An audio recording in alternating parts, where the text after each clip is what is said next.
We're getting ready to do chapter 2 of Lecrae's Iron Restored. I'm just getting everything ready here.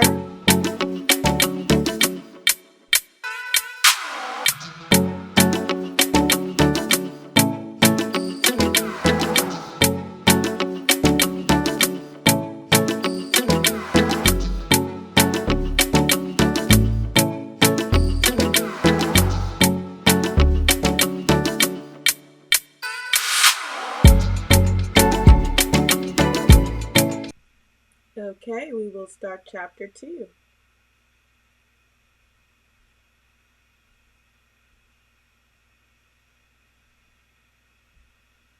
Chapter 2.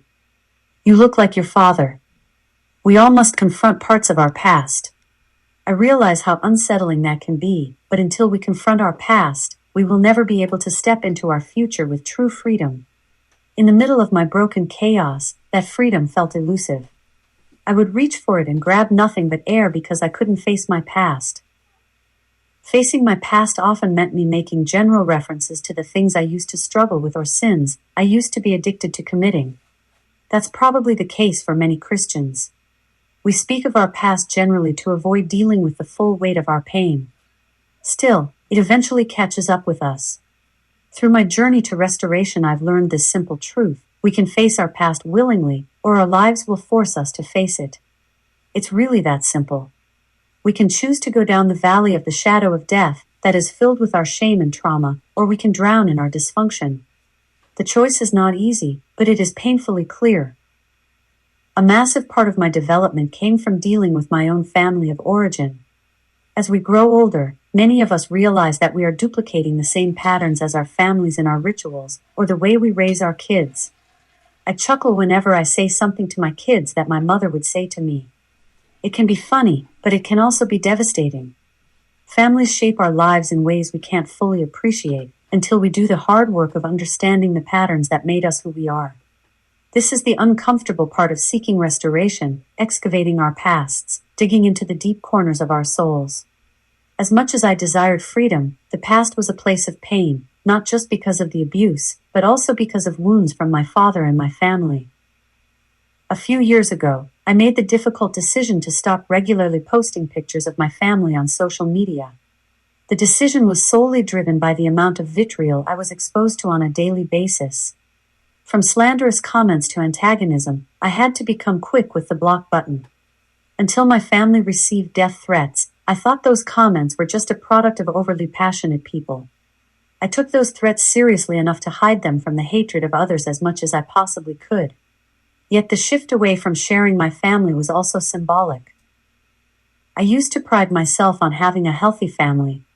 After all the hell I grew up around, I would love to show off how put together my kids were, how functional we were as a unit. Family has always been a sore spot for me, a place of mixed results and mixed feelings. For the family members I know who are close, I deeply cherish their influence in my life. At the same time, family was the realm of my abuse and childhood trauma. I had been betrayed by my family's apathy toward pain and dysfunction. These wounds created a motivation to be the best possible husband and father I could be. They also created a sense of denial. The past few years have taught me that I'm addicted to working my way out of my problems. I am driven by willpower, by the need to muscle myself out of my dysfunctional patterns. I thought I could overcome these issues with sheer will. After all, I'm a man. I'm a theologian, a celebrity, a guy with answers. I quickly learned that I couldn't will my way out of dysfunction. Even with all this motivation to be a model husband and father to prove something to other people about myself, I couldn't seem to outrun my biological father's absence. As long as I can remember, all I wanted was to be loved and affirmed by him. Sometimes I just wanted him to be proud of me. Other times I just wanted him to save me. I guess I just wanted his presence to be the rock I could lean on. His absence created gaps and wounds that would haunt me for decades. When I came to Jesus, I was excited to gain a new family that would fill in any gaps that I had felt in my childhood. I was greeted with a host of father figures, mentors, sisters, and brothers to walk with me in my journey. But I was left confused about how to address the family wounds of my past. Sure, even when mother and father forsake us, the Lord is there to be our parent. That's what Psalm 27:10 told me. I cognitively understood that he redeems these tests into testimonies for others to identify and connect with our lives. But that didn't help me reconcile the open wound of my father leaving me. Summers should be spent working on cars, going fishing, camping, or playing sports together. Instead, I was sent to the West Coast to spend a few months with my extended family.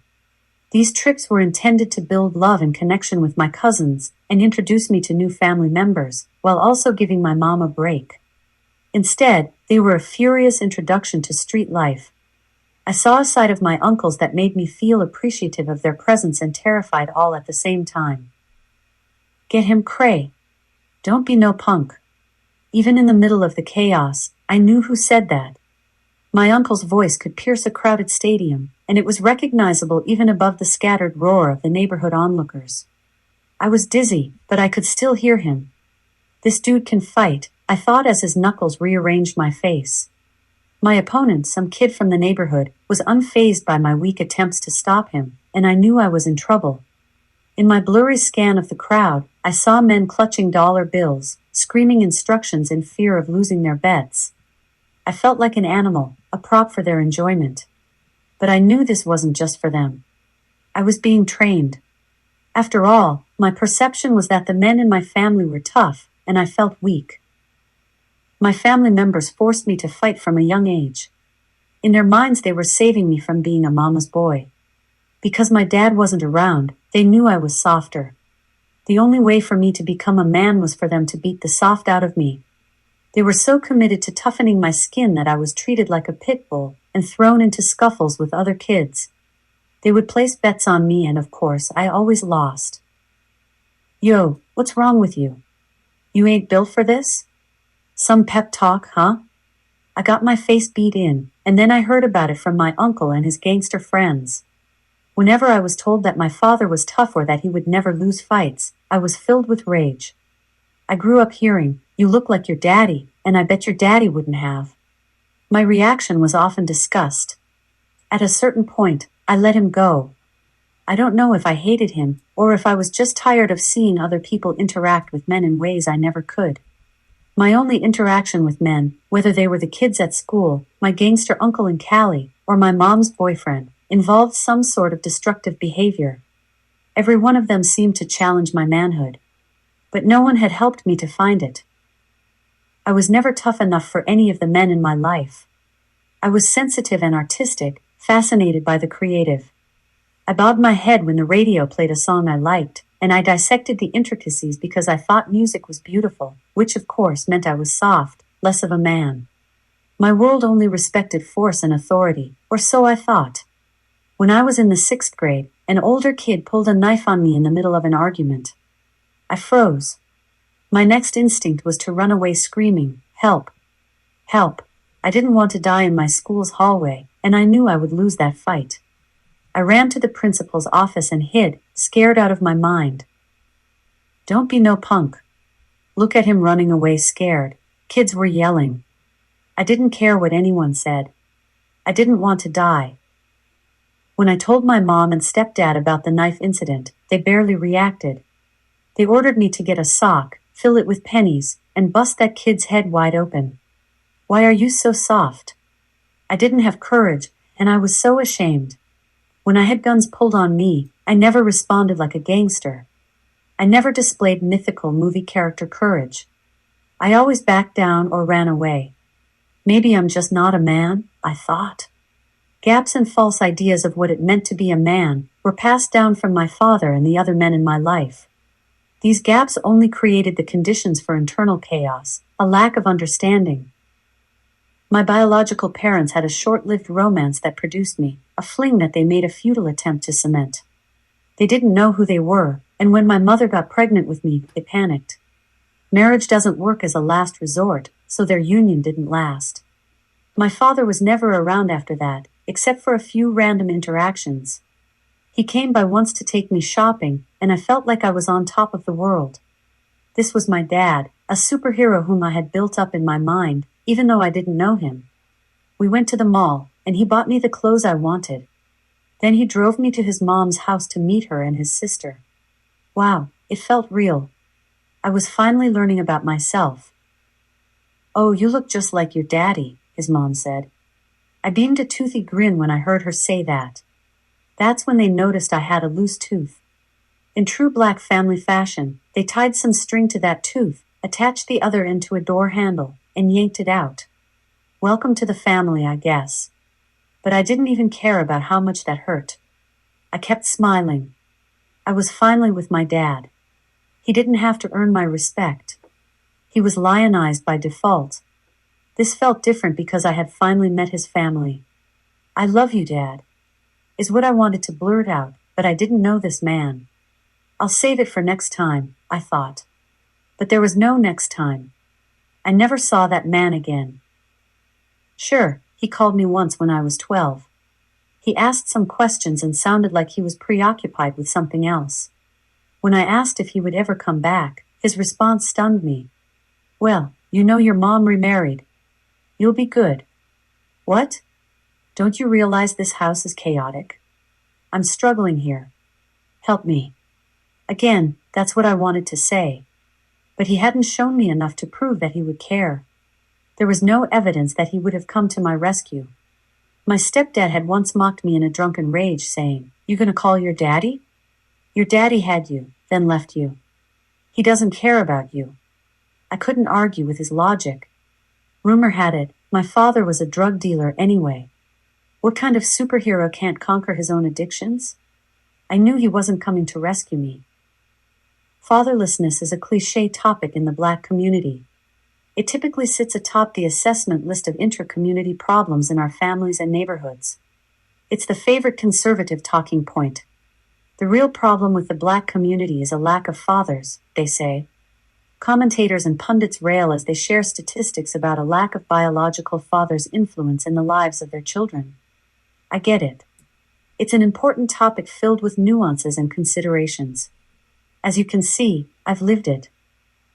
While fatherlessness is a convenient scapegoat for Black pathology, I don't believe it is the foundation of everything that has happened in my life. I don't subscribe to the idea that the Black community suffers solely because of this reality. This idea lacks careful consideration of our narrative. Systemic dysfunction is in our communities because systemic evil has been visited upon us. Dr. Joy DeGruy describes this as post-traumatic slave syndrome, a feeling that causes us to internalize the trauma of those who came before. 1. We must confront our past individually, and society must confront its past corporately. Black people are not on these shores by choice. We are not present in this land because we wanted to be here. Our fathers were forcibly taken away from their native land and enslaved on plantations. Cruel slave masters forced them to breed with women they didn't love or know. Children were ripped from their father's embrace to be transported hundreds of miles away to other plantations, never to be seen again. This is not simply a matter of theory or academic discussion. I can track this legacy through my own family of origin. My great-great-grandmother Emmeline was a slave who was brought over from West Africa when she was 9 years old. She had to figure out life in another country. Jim Crow laws antagonized and terrorized our communities. Terror tactics, like lynching Black men and women, were used to discourage the broader Black community from speaking out about injustice. And while it's easy to say that circumstances have improved, Black men in low-income situations work themselves into the ground, often struggling just to provide for their families. The crack epidemic, mass incarceration, and police brutality are further indications of the need for improvement. How hypocritical it is to point a judgmental finger in the direction of the Black community, when 3 fingers of judgment are pointed right back at the systemic evil of the status quo. Despite all these systemic factors, I do acknowledge that my father still had the agency to love me, and he chose not to embrace me. He still could have provided a space for me to be vulnerable, and I had none. He still could have protected me from the violating hands of my abuser. He could have defended me when my stepdad pummeled me. He still could have cared. He should have cared, and he didn't.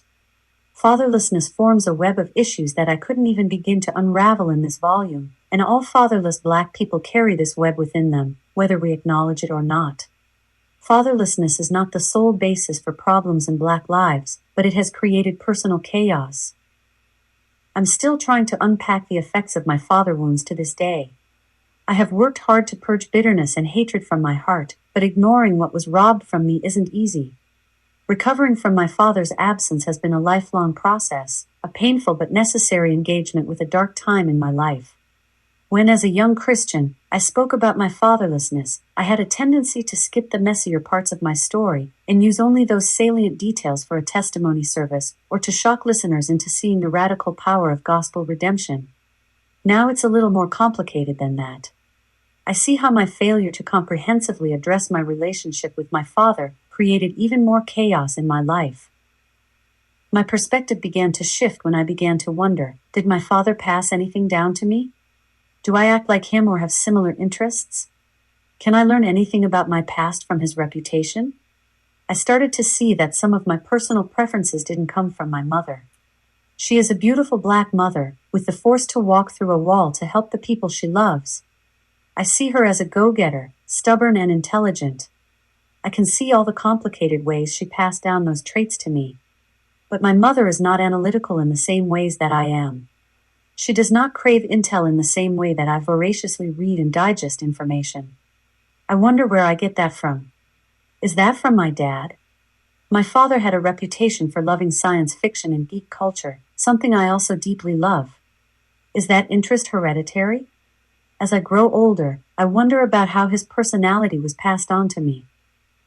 Why do I get upset when my kids don't drink all the milk in their cereal bowls?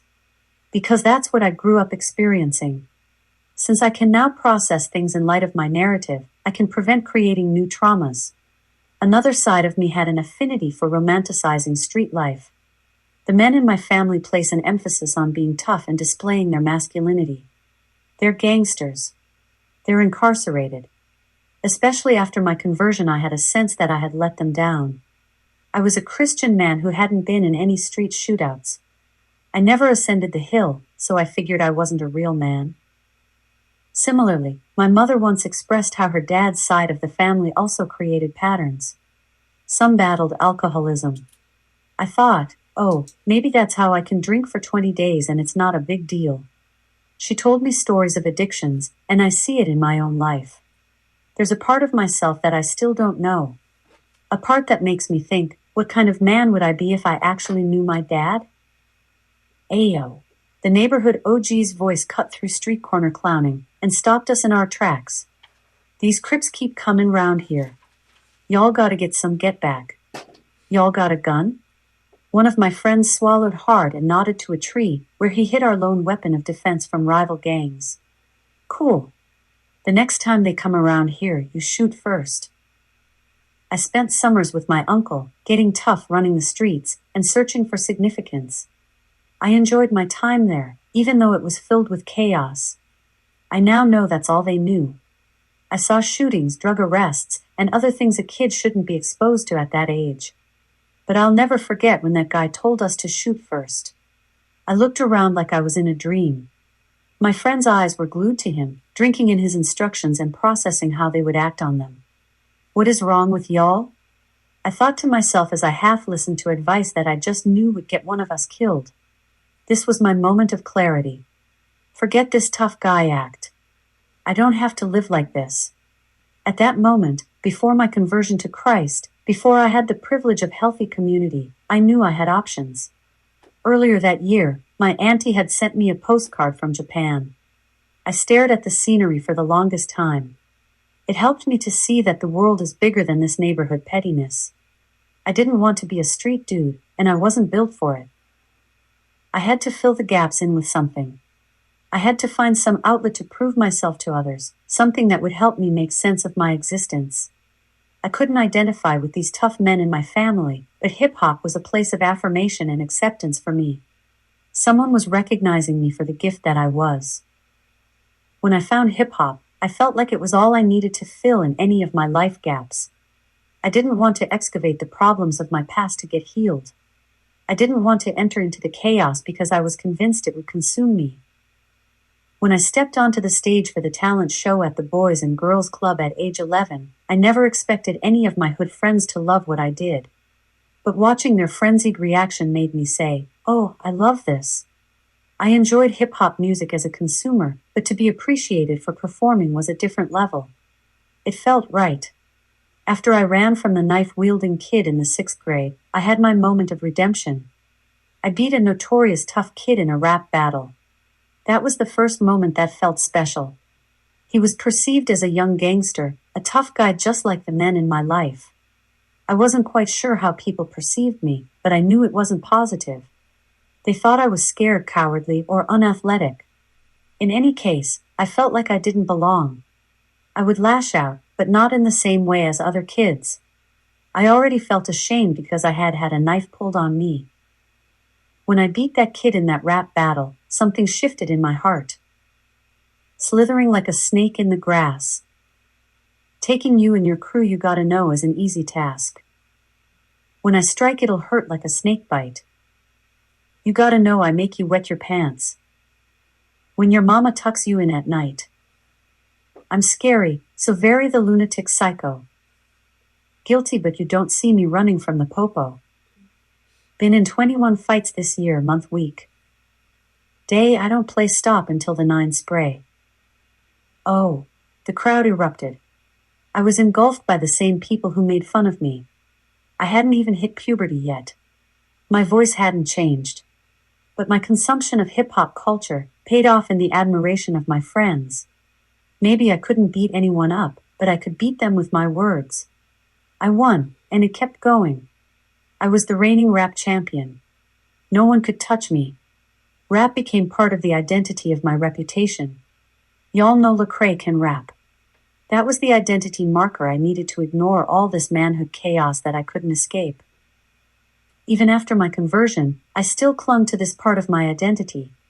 It looked a little different at that point because people weren't just praising my skill. They praised how my skill showcased my devotion to Jesus. The crowd surrounded me, just enough to hide the chaos. I was addicted to alcohol and popping pills to numb myself from the pain of addressing my past. I came perilously close to sabotaging the beautiful family God gave me. The pressure to prove my manhood shifted into a pressure to prove that my devotion to God was legitimate. The bloggers, the theologians, the fans were watching like hawks to see if I would slip up. And the culture considered me a standard bearer for this different wave of music. They were tempting me with what they passed at parties and private events. In the middle of navigating this broken reality, I was forced to ask, where is the script to show me what it means to be a man? Who will show me what it means to be a father? If my own father failed, how can I succeed? If my own dad was a screw-up, I guess I'm destined to be that as well, right? Where's my pathway to fulfill this role? I remember reading the work of a professor who specializes in the divinity of Jesus. He remarked that in the Torah there are detailed scripts of what the temple priests were supposed to do. With painful attention to detail, each of the priests had to follow the temple rules. Those who ignored or broke the rules received strict, even fatal consequences. Their role as priest was emphasized rather than the person. They were seen through the standard of their position in the nation. Most of us can't name many priests from the Old Testament, but almost all of us can name at least a few of the kings. But ironically, there are no specific rules in Scripture for being a king. Sure, there are proverbs that they could cling to in general principles that would be wise for kings. But often they would succumb to the temptations of lust, conquest, and power-based evils. There was no script for how to rule, no script for how to lead, no script for royalty. This gave me hope because, as a man, I don't necessarily have a script for how to exist in my world. I couldn't follow the script that came from the men around me or from my father. But over time I have become convinced that God had a script for me to follow. His script is simply to love him completely, love my neighbors faithfully, and navigate life in light of these two commands. My responsibility is to love my wife and kids well and remain faithful to them. That's what it means to be a father, even when I don't have a father.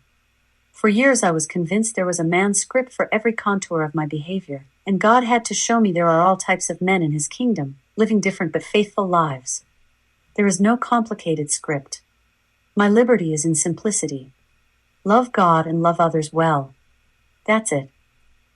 What holds us back from addressing our families of origin? I'm convinced that a large part of what holds us back is our fear. Fear makes us shrink back in a false version of ourselves. Fear keeps us from engaging in necessary conversations and confronting our unhealthy habits.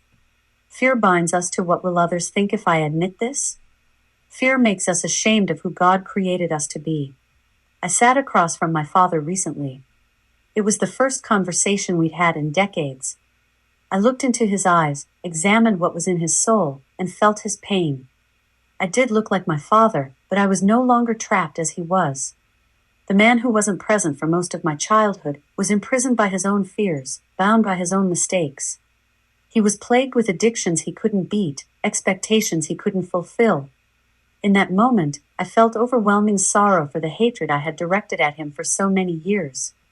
I am still working through the pain, still battling with the wounds I felt, but at least I now have a perspective from which to approach them.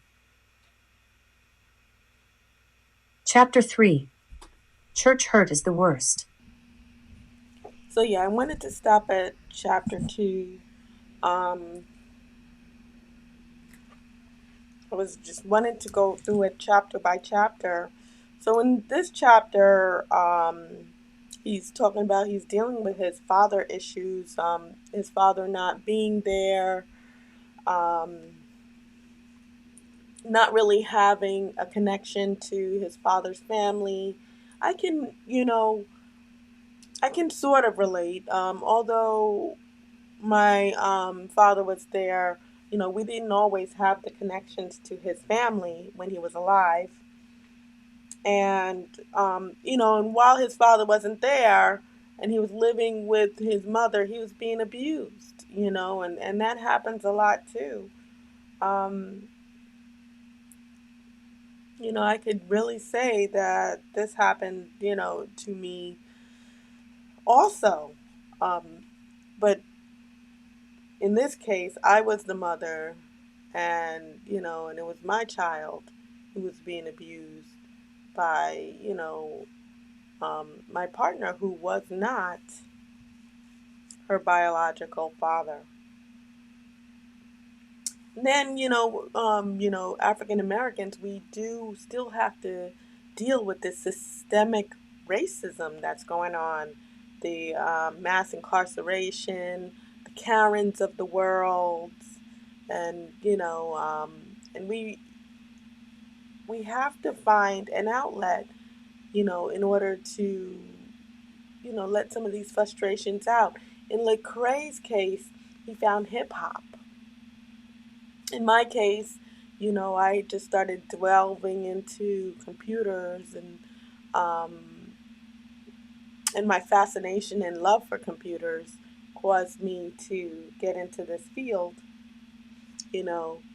But we have to avoid at all costs, that addiction to, whether it's drugs, alcohol, because that makes matters worse. It ruins your lives, your family's lives, and you know, um, in my life, I've had people who've had addictions, and um, and it caused a lot of hurt and pain, and we are still recovering from those addictions. So, thank you for joining me for another chapter in Lecrae's book. I am restored. Hopefully, by the end of this book, we will all be restored.